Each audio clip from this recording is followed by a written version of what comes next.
ఈ రోజు చిరుమావిళ్ళ మురళీ మనోహర్ గారు చెప్పే హెల్త్ టిప్ ఇప్పుడు చూద్దాం.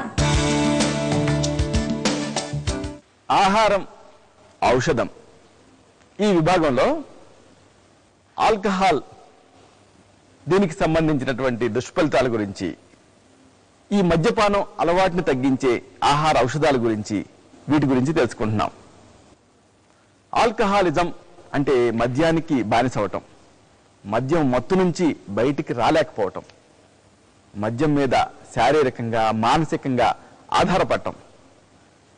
దీనివల్ల అనేక లక్షణాలు, అనేక ఇబ్బందులు కలుగుతూ ఉంటాయి. మొహం ఉబ్బుతుంది, కళ్ళు ఎర్రబడతాయి, గొంతు బొంగురు పోతుంది, గుండె వేగంగా కొట్టుకుంటూ ఉంటుంది, ఎమోషనల్గా డిస్టర్బ్ అవుతారు, వాంతులు అవుతూ ఉంటాయి, అలాగే ప్రలాపనలు ఉంటూ ఉంటాయి, సరైన నిర్ణయాలు తీసుకోలేరు, నిద్రలో మార్పులు వచ్చేస్తూ ఉంటాయి, అన్నిటికీ మించి అవమానాలు ఎదుర్కొంటూ ఉంటారు, చిత్కారాలు ఎదుర్కొంటూ ఉంటారు. ఇది ఒక వ్యక్తిగత సమస్య, ఇది ఒక కుటుంబ సమస్య, ఇది ఒక సామాజిక సమస్య, ఇది ఒక దేశ సమస్య. కాబట్టి ఈ ఆల్కహాలిజాన్ని ఎప్పుడు కూడా అశ్రద్ధ చేయకూడదు. ఈ ఆల్కహాలిజం, మద్యపానం అలవాటుని తగ్గించే ఆహార ఔషధాలు, వీటిని తెలుసుకుందాం. ఇలాంటి ఆహారాలలో యాపిల్స్ చాలా ముఖ్యమైనవి. తాజా యాపిల్స్ని తీసుకొచ్చి దీన్ని ముక్కల కింద కోయండి.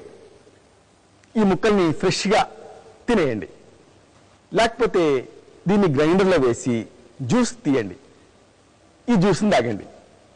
ఇలా చేయటం వల్ల దీంట్లో ఉండేటటువంటి కొన్ని ప్రత్యేక పదార్థాలు ఆల్కహాల్ మీద డిపెండెన్సీని తగ్గిస్తాయి, ఆల్కహాల్ మీద మనసు పోకుండా ఉంటుంది.